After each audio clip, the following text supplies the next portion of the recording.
Hi everyone, welcome back to our channel. So today I'm going to be talking about quantitative analysis in trading. So this should be differentiated from fundamental analysis, technical analysis, which are the usual ones that you see in trading. So fundamental has more to do with your economic, social, political stuff, and then technical analysis is more to do with studying charts, chart patterns, candlestick patterns, and so on.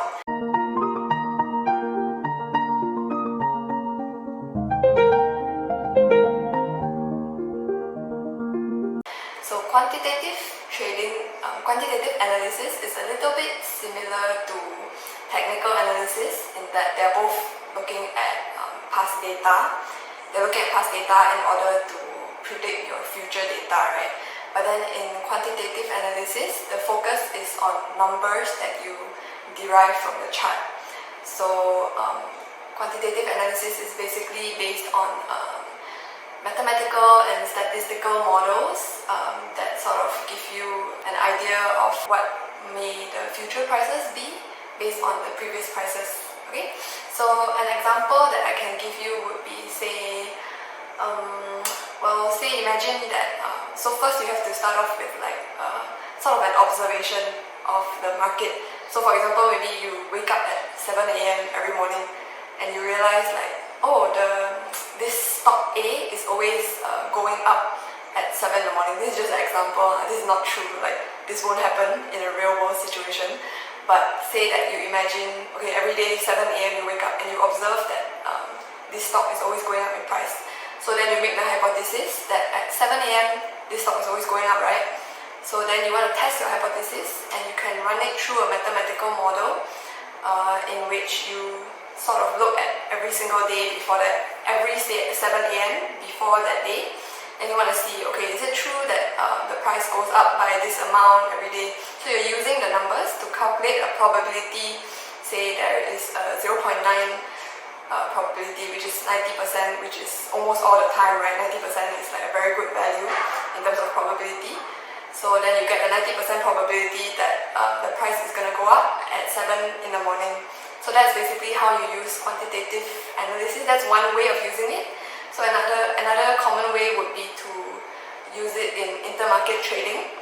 So then this allows you to sort of form a correlation between two different stocks. So for example, maybe you want to look at the USD DXY and the EUR USD currency pair. So you think that these two are correlated. I mean, they are correlated. So when the USD goes up, then you would expect the EUR USD to go down, right? So if you want to study the correlation, the same thing, you can use mathematical models to calculate the correlation between the two. If it's very strongly correlated, then you would expect that a change in this price would create a very significant change in this price as well. So today I'm going to be talking about a few quantitative analysis models. So I won't be focusing on the equations and the logistics part of it, but I'll be talking more about just the theory and its assumptions that the models have. Alright, so the first one that I want to talk about is the VAR framework, or the vector AutoRegressive framework. So if you break that down, let's look at the auto-regression part first. Okay, so auto-regression basically means that you are using past time lags in order to predict future values. So in other words, it's just looking at previous data in order to predict your future data. Okay, so if I give you a simple example, it would sound like, okay, imagine you want to predict the price of broccoli today.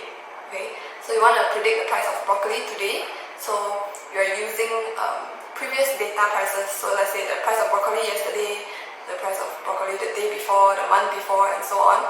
You're using these previous prices in order to come up with a prediction of what will the price of broccoli be today. Okay, so that is the whole idea of autoregression. And then when you add in that vector autoregression, so the vector part of it is basically just saying that you are introducing an additional variable that is also, and it can also influence the price of your broccoli or your stock, whatever it is that you're predicting, right? So you're adding in an additional variable that also influences the price.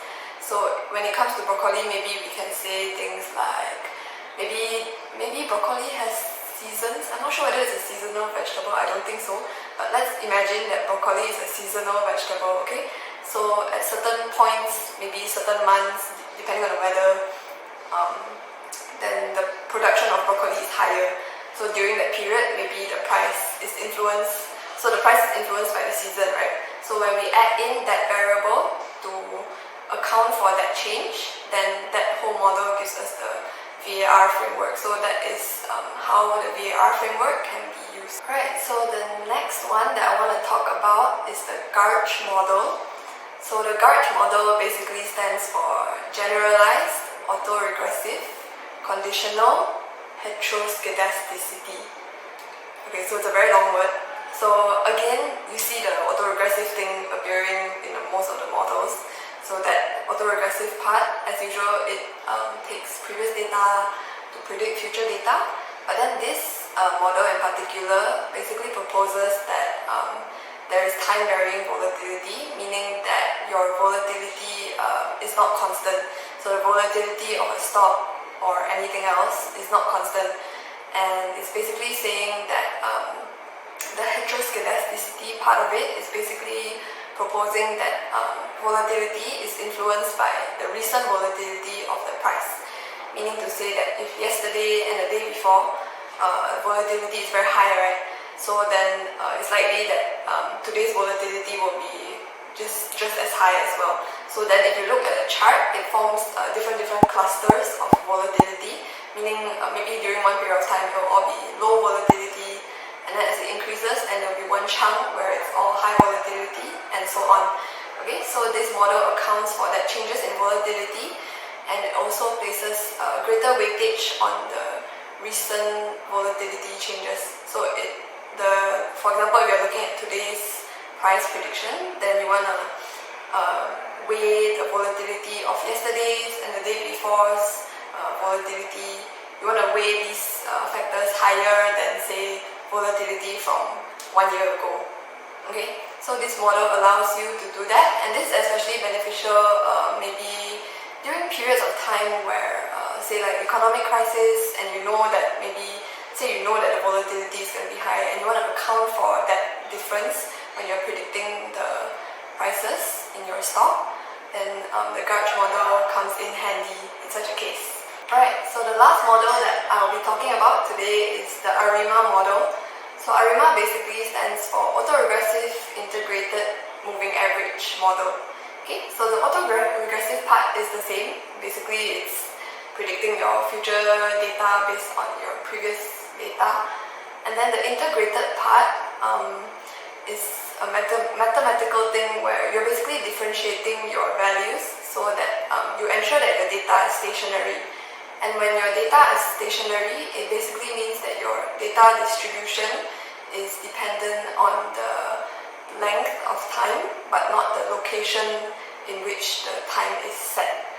Alright, so to further elaborate this, it would mean that your time can be compared, different periods of time can be compared as long as they're the same time period, but if your data is non-stationary, then it will be influenced by other factors, and also your different location in time, meaning maybe one in 2017, one in 2019, different locations, then it will make it harder to compare these different locations in time as compared to when you have stationary data.